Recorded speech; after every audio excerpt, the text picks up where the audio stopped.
Bismillahirrahmanirrahim. Assalamu alaikum. I am Hassan Latif from our lecture of computer science. Today, our subject is object-oriented programming C++. Today, we are going to discuss the topics default copy constructor and destructors. So, first of all, let's start. What is default copy constructor? A type of constructor that is used to initialize an object with another object of the same type is known as default copy constructor. Constructor की ऐसी type जो कि किसी भी object को लेकर किसी दूसरे ऑब्जेक्ट की हेड से जिसकी सेम टाइप होती है उसको यूज करती है, इसको हम बोलते हैं default copy constructor and it is available by default in all class. वो पहले से बाय डिफॉल्ट हमारे पास हर क्लास पे ये मौजूद होते हैं। ये हम इसको ऐसे भी डिफाइन कर सकते हैं, when user defined constructor is not defined then compiler creates automatically constructor is called default copy constructor. हम इसको ऐसे भी कह सकते हैं कि जब अगर किसी क्लास के अंदर भी हमारे पास कंस्ट्रक्टर डिफाइन नहीं है, कोई भी यूजर डिफाइन, हमारे पास कोई कंस्ट्रक्टर डिफाइन नहीं है, तो उस वक्त कंपाइलर ऑटोमेटिकली एक और कंस्ट्रक्टर को कॉल करता है, उसको एग्जीक्यूट करता है, उसको कॉल करता है, उस कंस्ट्रक्टर को बोलते हैं that is called default copy constructor. हमारी क्लास है, उसमें पहले से कोई मौजूद कंस्ट्रक्टर नहीं है और कंपाइलर उस वक्त ऑटोमेटिकली मौखिक नोयत से ऑटोमेटिकली कंस्ट्रक्टर को कॉल करता है। जिस वक्त जिस कंस्ट्रक्टर को कॉल करता है उस वक्त वो कंस्ट्रक्टर कहलाता है that is called default copy constructor. आप तो जानते हैं कि इससे पहले हमने कंस्ट्रक्टर पढ़ा था। कंस्ट्रक्टर किसे कहते हैं? कंस्ट्रक्टर किसे कहते हैं जी?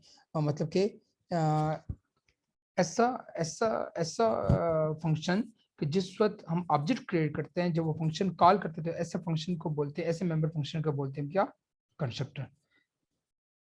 ओके, अच्छा, डिफॉल्ट कॉपी कंस्ट्रक्टर का सिंटेक्स क्या हमारे पास? इसका क्या सिंटेक्स देखते हैं। सबसे पहले इसमें हम क्लास नेम लिखते हैं, then object name, clear, class name हो गया, ऑब्जेक्ट नेम, देन इसका पैरामीटर।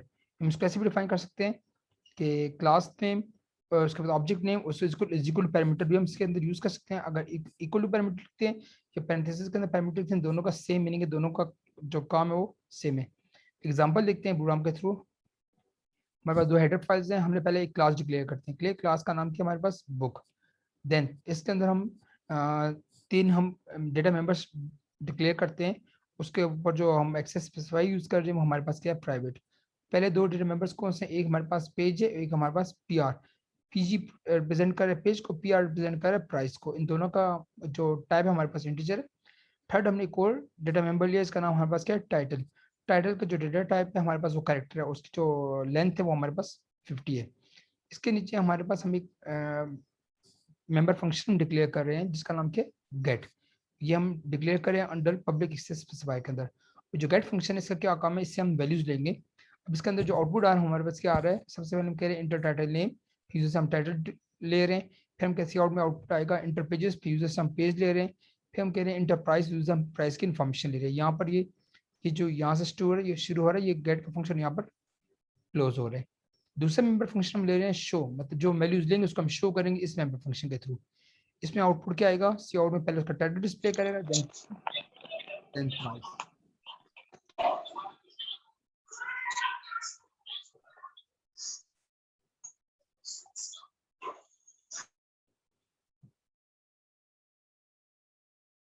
ओके, एक क्लास में हमने दो मेंबर फंक्शंस लिए, एक गेट और एक हमने लिया है शो।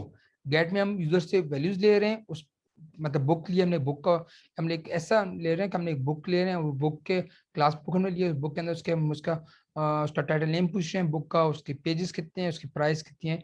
फिर हम जो दूसरा मेंबर फंक्शन है इस क्लास के अंदर शो के जरिए हम उसको डिस्प्ले करेंगे। ओके, यहाँ पर क्लास टर्मिनेट हो रही है ये सेमीकोलन के साथ, फिर हम मेन की बॉडी यहाँ पर स्टार्ट हो रही है। मेन की बॉडी में सबसे पहले ऑब्जेक्ट क्रिएट करेंगे। जैसे हम ऑब्जेक्ट क्रिएट करेंगे, बुक v1 हमने ऑब्जेक्ट क्रिएट किया, ठीक है। सबसे पहले हमने ये देखिए क्लास नेम है और फिर हमने v1 एक ऑब्जेक्ट क्रिएट किया। ऑब्जेक्ट क्रिएट करने के बाद हम हमने जो ऑब्जेक्ट बनाया v1, इस v1 के जरिए फिर हम यूजर से वैल्यू लेंगे v1 डॉट गेट। जैसे v1 डॉट गेट करेंगे तो हम यूजर से वैल्यू ले रहे हैं। यूजर से वैल्यूज कौन सी ले रहे हैं? ये वाला फंक्शन। जैसे v1 डॉट गेट करेंगे ये फंक्शन एग्जीक्यूट होगा, ये वाला, क्लियर। इसमें पूछा जाएगा इंटर टाइटल नेम, हमने टाइटल पुट किया, इंटर पेजेस पुट किए और इंटर प्राइस पुट किया, ठीक। ये हो गया। इसके होने के बाद फिर हम देखें यहाँ पर अभी डिस्प्ले कुछ नहीं हो रहा, हमने सिर्फ वैल्यूज ली, यूजर से वैल्यूज ली। वैल्यूज लेने के बाद हमारे पास क्या हो रहा? देखिए ये हमने वैल्यूज ऐसे ले रहे हैं, इंटर टाइटल नेम ऊप, इंटर पेजेस हम टाइटल नेम हमने लिया था हमने ये ऊप, ठीक है। पेजेस हमने लिए 554, और प्राइस हमने मेंशन कर दी 380। लेने के बाद जैसे इंटर प्रेस करेंगे, कंट्रोल नीचे आएगा, तो यहाँ पर देखिए हमने एक और ऑब्जेक्ट क्रिएट कर रहे हैं। हमने क्लास नेम लिखा बुक, बुक के साथ हमने B2 हमने एक और खुद से एक और ऑब्जेक्ट क्रिएट किया, एक और ऑब्जेक्ट क्रिएट किया विद हेल्प ऑफ दूसरा जो हमारे पास ऑब्जेक्ट है B1।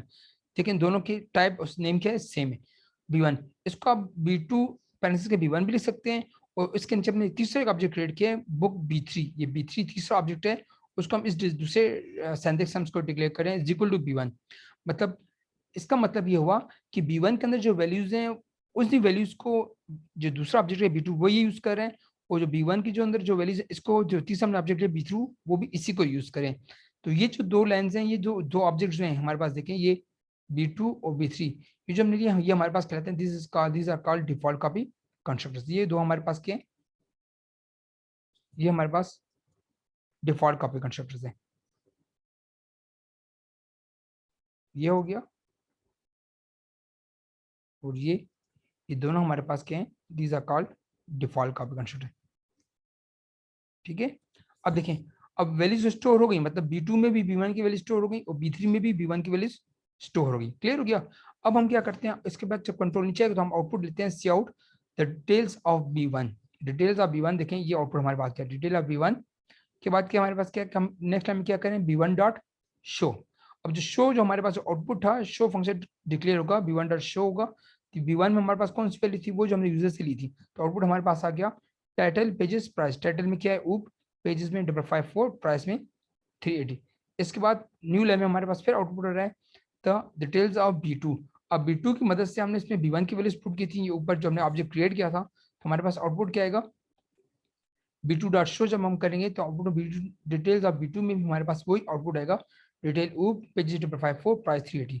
इसलिए तो हमने B2 में B1, अब B1 में जो हमने वैल्यूज दी थी वही वैल्यूज हमें देखें, डिटेल ऑफ B2 में भी वही वैल्यूज शो, जो दूसरा ऑब्जेक्ट हमने डिफॉल्ट कॉपी कंस्ट्रक्टर लिए हैं, ये हमारे पास डिफॉल्ट कॉपी कंस्ट्रक्टर नहीं दोनों, इसमें भी वही वैल्यूज हमारे पास शो हो रही है।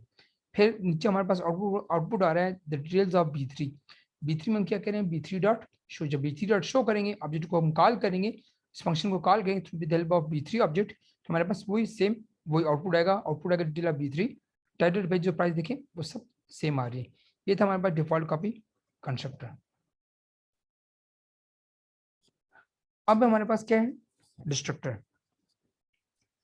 What is destructor, same definition है जैसे हमारे पास कंस्ट्रक्टर की थी, कहते हैं अ type of member function that is automatically executed when the object of class is destroyed is known as destructor। अब ऐसा मेंबर फंक्शन जो को ऑटोमेटिकली एग्जीक्यूट होता है जब किसी भी क्लास के अंदर ऑब्जेक्ट क्या होता है वो टर्मिनेट होता है या ऑब्जेक्ट डिस्ट्रॉय होता है, तो ऐसे मेंबर फंक्शन को बोलते हैं this is called destructor. Same definition constructor की भी थी, कंस्ट्रक्टर मतलब डेवलप करना, तो उसकी डिफिनेशन क्या थी, a type member function that is automatically executed when an object of the class is created is known as constructor. तो इसका ऑपोजिट कर दें, डिस्ट्रक्टर की डिफिनेशन ये है, a type of member function that is automatically executed when an object of that class is destroyed is known as destructor. मतलब वो member function जो ऑटोमेटिकली एग्जीक्यूट होता है तब अगर किसी क्लास के अंदर जो ऑब्जेक्ट, उसी क्लास के अंदर जो ऑब्जेक्ट है वो जब डिस्ट्रॉय होता है, मतलब जब टर्मिनेट होता है, दैट टाइम जो फंक्शन कॉल होता है उसको बोलते हैं हम डिस्ट्रक्टर। इसके रूल्स वो ही सेम जैसे कि कंस्ट्रक्टर थे। इसका मेन पर्पस क्या है, it's basically aim is to free the memory that was allocated for objects. का मेन पर्पस क्या है कि हम इसका मेमोरी के अंदर जो स्पेस है उसको क्या करते हैं, ये फ्री करते हैं, उसको एम्प्टी करता है, जो कि ऑब्जेक्ट के लिए क्रिएट की जाती है। Class name and destructor name should be same, constructor की तरह इसमें भी क्लास नेम और डिस्ट्रक्टर का नाम क्या होगा, दोनों का सेम होना जरूरी है। कंस्ट्रक्टर की तरह it will not return any value and even we can not write a reserve word void, इसमें भी ये कोई वैल्यू रिटर्न नहीं करता, इसलिए इसके साथ वाइड रिजर्व वर्ड लिखने की जरूरत नहीं है।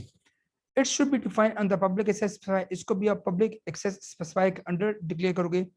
The destructor name is defined by the tilde sign, जब भी आप डिस्ट्रक्टर का नाम लिखोगे तो डिस्ट्रक्टर का नाम लिखने से पहले इसको आप क्या करोगे, डिफाइन करोगे with the help of this symbol. इस सिंबल को हम बोलते हैं टाइल्ड सिंबल, टाइल्ड साइन या टाइल्ड सिंबल बोलते हैं। Clear. We can not overload destructor but we can not override, हम ओवरलोड का कंस्ट्रक्टर डिस्ट्रक्टर को ओवरलोड कर सकते हैं बट डिस्ट्रक्टर को हम ओवरराइड नहीं कर सकते। सिंथेसिस क्या, सिंथेसिस सेम लाइक कंस्ट्रक्टर की तरह है, बट इसमें सबसे पहले हम क्या करते हैं, डिस्ट्रक्टर से पहले हम ये टाइल्ड सिंबल यूज करते हैं। सेम लाइक दिस, डिस्ट्रक्टर का नाम वही होगा जो क्लास का नेम होगा, बट क्या है डिस्ट्रक्टर से पहले हम ये टाइल का सिंबल यूज करते हैं, उसकी बॉडी भी सेम है, क्लास होगी। ठीक है, एक एग्जांपल देखते हैं। हम एग्जांपल में हम सबसे पहले दो हेडर फाइल डिक्लेयर की हमने, देन हमने क्लास डिक्लेयर की जिसका नाम क्या है हेलो क्लियर। फिर पब्लिक के अंदर हमने डिस्ट्रक्टर डिक्लेयर करते हैं, सॉरी कंस्ट्रक्टर डिक्लेयर करते हैं। कंस्ट्रक्टर का नाम क्या हमारे पास हेलो है, और उसका आउटपुट में आएगा ऑब्जेक्ट क्रिएटेड। पहले हमने कंस्ट्रक्टर डिक्लेयर किया, इसके बाद दूसरा मेंबर फंक्शन लेते हैं। अच्छा, इसके आगे मेंशन कर तो देखें ये रिप्रेजेंट कर रहे हैं, दिस इज कॉल्ड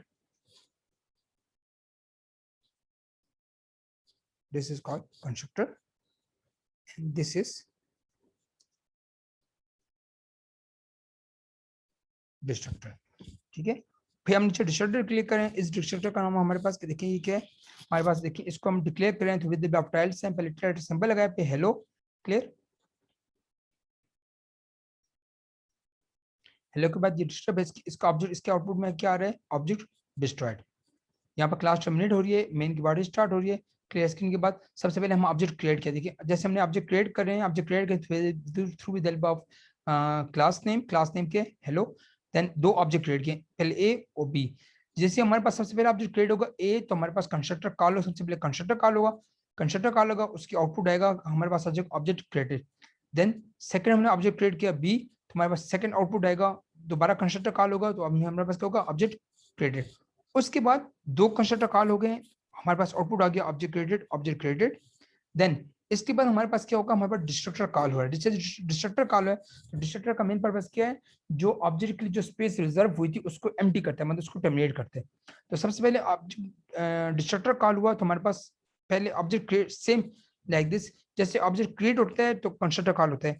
जब डिस्ट्रक्टर होगा तो जो जितनी दफा ऑब्जेक्ट हमने क्रिएट किए उतनी दफा डिस्ट्रक्टर भी कॉल होगा। तो सबसे पहले ए हमारे पास क्रिएट हुआ, तो हमारे पास डिस्ट्रक्टर कॉल हुआ ऑब्जेक्ट डिस्ट्रॉय, देन बी में आएगा ऑब्जेक्ट डिस्ट्रॉय।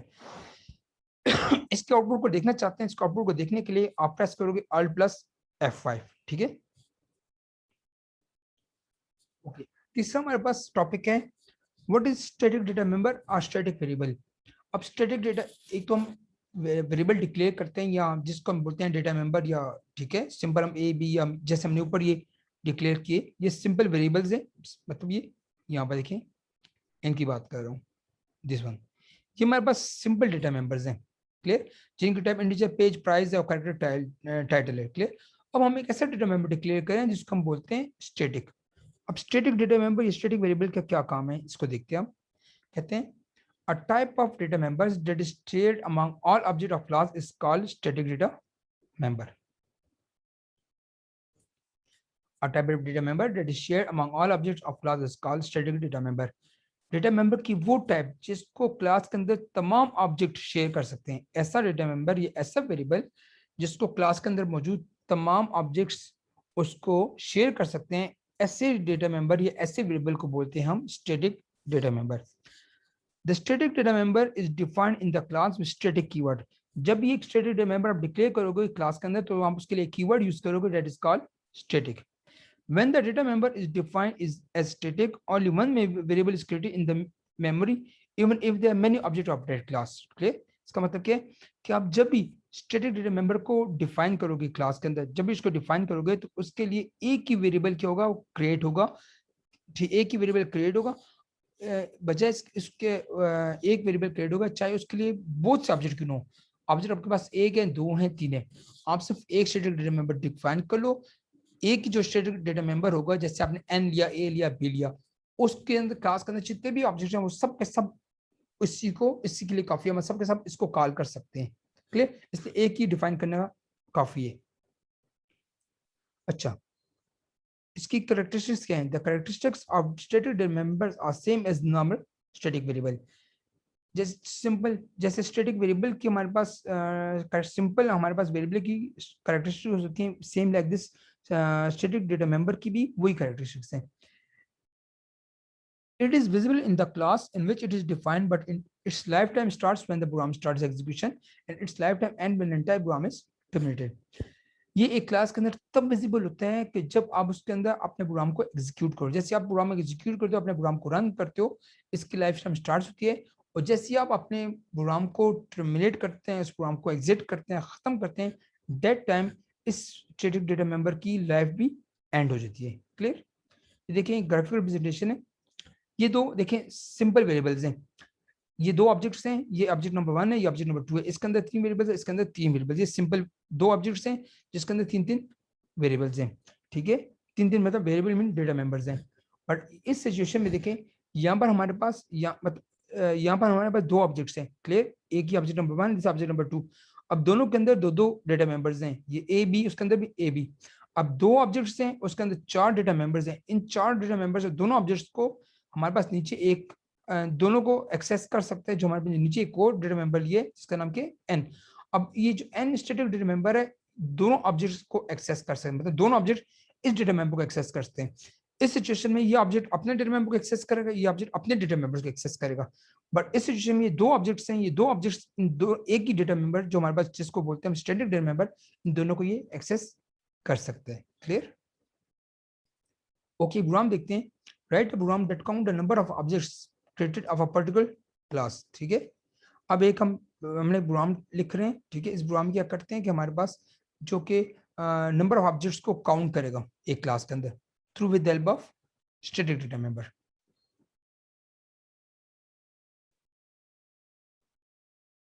इसका आगे लिख लेते हैं।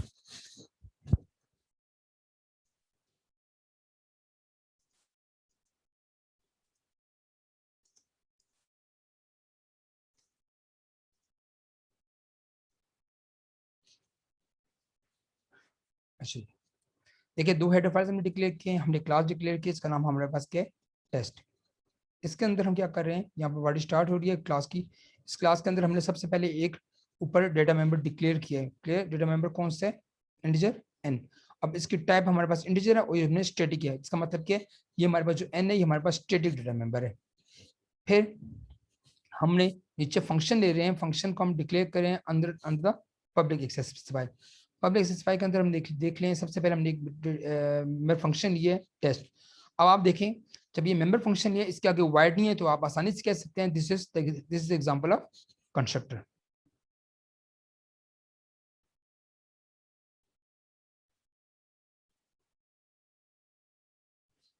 This is the member of constructor. साके बच्चे एक मिनट आप वेट करें, ये जैसी लेक्चर एंड होता है मैं आपको क्वेश्चंस का मौका देता हूँ। अच्छा जी, ये हमारे पास स्टैटिक डेटा मेंबर है, फिर हमने ये मेंबर फंक्शन डिक्लेयर किया है। अब इसका अगर रिजर्व वाइड नहीं है तो आप कह सकते हैं this is example of construct. ये कंस्ट्रक्टर हमारे पास आपने कंस्ट्रक्टर डिक्लेयर किया, इसके अंदर इस कंस्ट्रक्टर में क्या हो रहा है, हमारे पास एन की जो वैल्यू है इंक्रीमेंट हो रही है। हमने कोर्स के अंदर मेंबर फंक्शन डिक्लेयर किया, सिंपल मेंबर फंक्शन है जिसका नाम क्या है, शो। इसके आउटपुट में क्या आ रहा है, you have created an objects, मतलब जितने आप ऑब्जेक्ट क्रिएट करें वो एन यहाँ पर डिस्प्ले होंगे। यहाँ पर क्लास टर्मिनेट हो रही है। क्लास टर्मिनेट होने के बाद यहाँ पर हम देखें, अब क्लास के बाद जो स्टैटिक डेटा मेंबर होता है वो हम डिक्लेयर तो क्लास के अंदर करते हैं, बच्चे उसके अंदर जब वैल्यू इनिशियलाइज करते हैं हम हमेशा क्लास के बाद। वैल्यू इनिशियलाइज करने का तरीकेकार क्या है, हम क्लास के हेल्प से हमने इंटीजर टाइप लिए, फिर टाइप लेने के बाद हमने क्लास नेम ये हमने इसका फंक्शन का नेम लिखा, क्लास नेम किया टेस्ट। टेस्ट के बाद हमने ये दो ऑपरेटर लिए, इसको बोलती है कॉल स्कोप रिजोल्यूशन ऑपरेटर, इसको बोलते हैं scope resolution operator. Then n is equal to 0। जब हमने n स्टैटिक डेटा मेंबर लिया है इसको वैल्यू इनिशियलाइज करती है 0। क्लियर हो गया? इसके बाद हम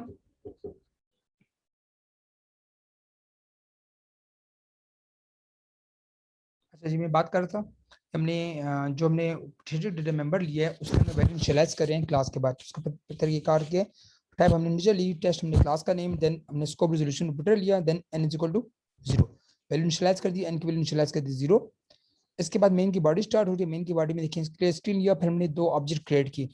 जैसे ऑब्जेक्ट क्रिएट किए, ऑब्जेक्ट में किया हमारे पास क्लास नेम के थ्रू टेस्ट, एक ऑब्जेक्ट लिया एक्स, दूसरा लिया वाई।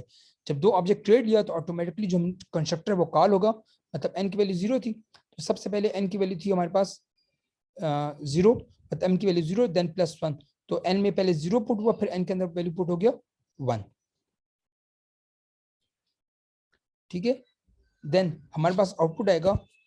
इसके बाद हमने इस एक ऑब्जेक्ट के थ्रू एक्स के जरिए हम वो जो हमने शो फंक्शन है उसको कॉल करेंगे, एक्स डॉट शो करेंगे, हमारे पास आउटपुट आ जाएगा you have created 2 object. Then हम फिर ऑब्जेक्ट क्रिएट करें टेस्ट, हमारे पास क्या जेड, तीसरा ऑब्जेक्ट करें तो n की वैल्यू इंक्रीमेंट होगी, मतलब कंस्ट्रक्टर कॉल होगा, उसके अंदर वैल्यू स्टोर हो गई 3, देन करेंगे दोबारा हमारे पास नीचे आएगा x डॉट शो, जैसे x डॉट शो होगा हमारे पास आउटपुट आ गया, we have created 3 objects. Clear, get says यहाँ पर प्रोग्राम टर्मिनेट। अच्छा ये बता रहे हैं कि ये ऊपर वाला प्रोग्राम ने कैसे काम किया, how the above program works. The above program declares a static member n to count the number of objects that have been created. ऊपर प्रोग्राम ये डिक्लेयर किया जा रहा है, आपने जो स्टैटिक मेंबर लिया था n, वो किस लिए यूजर है, वो सिर्फ नंबर ऑफ ऑब्जेक्ट को काउंट करने के लिए इसको क्रिएट किया गया है। And the following statement defines the variable, इस स्टेटमेंट से हमने वेरिएबल को डिफाइन किया, मतलब डिक्लेयर किया।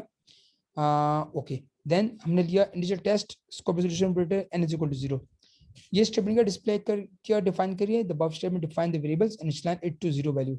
ये वेरिएबल क्या डिफाइन करिए कि हमने जो n हमने वेरिएबल लिया उसके अंदर हमने वैल्यू पुट कर दी 0। This the variable is defined outside the class because it will not a part of any object.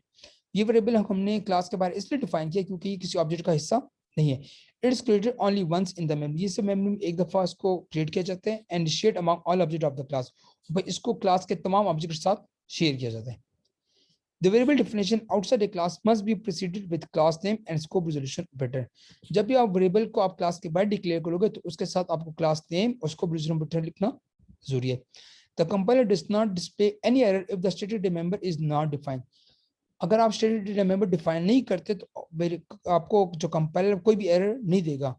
The linker will generate an error when the program is executed. But अगर आप programme को execute करोगे उस वक्त आपको error display होगा। Clear हो गया?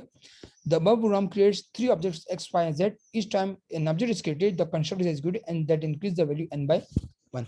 ये वही बताया जा रहा है कि जब जब आप ऑब्जेक्ट क्रिएट करोगे, हमने ऑब्जेक्ट को 3 टाइम क्रिएट किया तो हर टाइम कंस्ट्रक्टर कॉल होगा और वो अपनी वैल्यू को 1 टाइम इंक्रीज करेगा। तो उसके अंदर हमने जो आउटपुट दिया था वो हमने दिया था n++। ठीक है, यहाँ तक कोई क्वेश्चन आप मुझसे कर सकते हैं। Thanks for watching. अस्सलाम वालेकुम।